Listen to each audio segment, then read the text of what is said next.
गांव बिल्कुल शांत था, सुनसान। चांद बादलों में छुपा था, खाली गलियों पर एक अजीब सी रोशनी डाल रहा था। दूर एक कुत्ता अकेला भौंक रहा था, उसकी आवाज सन्नाटे में गूंज रही थी। हवा में गीली मिट्टी और किसी और चीज की गंध थी, कुछ प्राचीन और अनजान। जैसे ही मैं गांव में और आगे बढ़ा, मेरी रीढ़ में एक सिहरन दौड़ गई। भारी सन्नाटे में मेरी पदचाप ही एकमात्र आवाज थी। मैं सूर्यास्त से ठीक पहले पहुंचा था, एक अजनबी जो एक छिपे हुए इतिहास की फुसफुसाहट से आकर्षित हुआ था। बस गांव के किनारे आखिरी सांस लेते हुए रुक गई थी। मुझे मेरे बैग और बेचैनी की बढ़ती भावना के अलावा कुछ नहीं छोड़ा था। जिन ग्रामीणों से मैं मिला था, जो कुछ बचे थे, वे मेरी उपस्थिति से सावधान थे।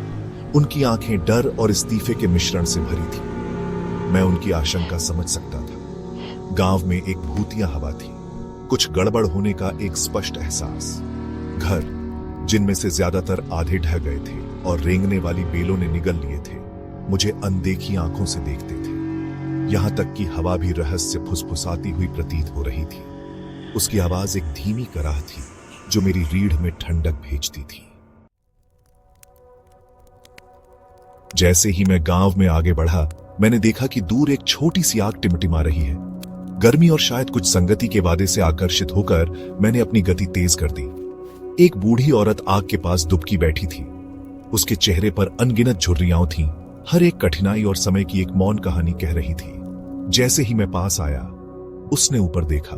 उसकी आंखें अंधेरी और अथाह, मुझे भेदती हुई प्रतीत हो रही थीं। मैंने उसे एक झिझकती हुई मुस्कान दी, जिसका उसने कोई जवाब नहीं दिया। इसके बजाय वह बोली। उसकी आवाज एक कर्कश फुसफुसाहट थी जो रात की हवा में चिपकी हुई प्रतीत हो रही थी। तुम्हें यहां नहीं होना चाहिए, उसने कर्कश स्वर में कहा। उसके शब्द मेरे अंदर बेचैनी की एक नई लहर भेज रहे थे। यह गांव शापित है। मैंने उससे और सवाल करने की कोशिश की, उसके शब्दों के पीछे का अर्थ समझने की, लेकिन उसने बस अपना सिर हिलाया। उसके होंठ एक पतली सख्त रेखा में दबे हुए थे। किला, वह अंत में बुदबुदाई। उसकी आवाज आग की चटकने से मुश्किल से सुनाई दे रही थी। किले से दूर रहो। उसके शब्द हवा में लटके हुए थे, अनकही चेतावनियों और एक आतंक से भरे हुए थे, जिससे मेरी रीढ़ में सिहरन दौड़ गई। बूढ़ी औरत के शब्द मेरे दिमाग में गूंज रहे थे, क्योंकि मैं उस भव्य संरचना के सामने खड़ा था जो पुराना किला था। यह मेरे ऊपर मंडरा रहा था, रात के आकाश के खिलाफ एक गहरा सिलहूट। इसके टूटे हुए प्राचीर स्वर्ग पर पंजा मारते हुए प्रतीत हो रहे थे। चेतावनी के बावजूद कुछ मुझे अपनी ओर खींच रहा था, एक रुग्ण जिज्ञासा जिसे मैं अनदेखा नहीं कर सका। किले की ओर जाने वाला रास्ता घास फूस से भरा हुआ था, पत्थर काई और नमी से चिपने थे। जैसे ही मैं चला, मैं इस भावना को दूर नहीं कर सका कि मुझे देखा जा रहा है, कि अनदेखी आंखें मेरी हरकतों का पीछा कर रही हैं। जैसे ही मैं किले के पास पहुंचा, हवा ठंडी हो गई और एकमात्र आवाज मेरे अपने दिल की धड़कन थी, जो सन्नाटे में तेज थी। ढहते हुए मेहराब से गुजरते हुए मैंने परछाई और फुसफुसाहट की दुनिया में प्रवेश किया। किले के अंदर की हवा भारी थी, सदियों की धूल और भूली हुई त्रासदियों के भार से भरी हुई थी। मैं उस जगह के इतिहास को अपने ऊपर दबा हुआ महसूस कर सकता था। हंसी और चीखों की गूंज, लड़ी गई लड़ाइयों और खोए हुए जीवन की मेरे चारों ओर अंधेरे में प्रेत की तरह घूम रही थी। अचानक एक आवाज, पत्थर पर पत्थर की खड़खड़ाहट ने मेरे अंदर एड्रेनालाइन का झटका भेज दिया। मैं घूम गया, मेरा दिल तेजी से धड़क रहा था, मेरी इंद्रियां हाई अलर्ट पर थीं।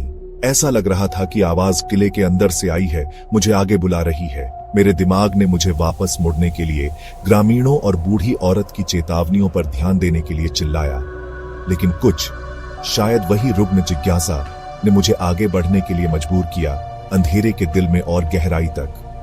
जैसे ही मैं ढहते हुए गलियारों और ढहते हुए मेहराबों के चक्रव्यूह से सावधानी से आगे बढ़ा, हवा ठंडी होती गई, सन्नाटा भारी होता गया। मेरे कानों में सबसे कमजोर आवाज पहुंची, एक धीमी गति से गुनगुनाहट जो किले के पत्थरों से कंपन करती हुई प्रतीत हो रही थी। जैसे ही मैं गलियारे के अंत में एक बड़े अलंकृत नक्काशीदार दरवाजे के पास पहुंचा, यह तेज होता गया। झिझकते हुए मैंने हाथ बढ़ाया और दरवाजा खोला।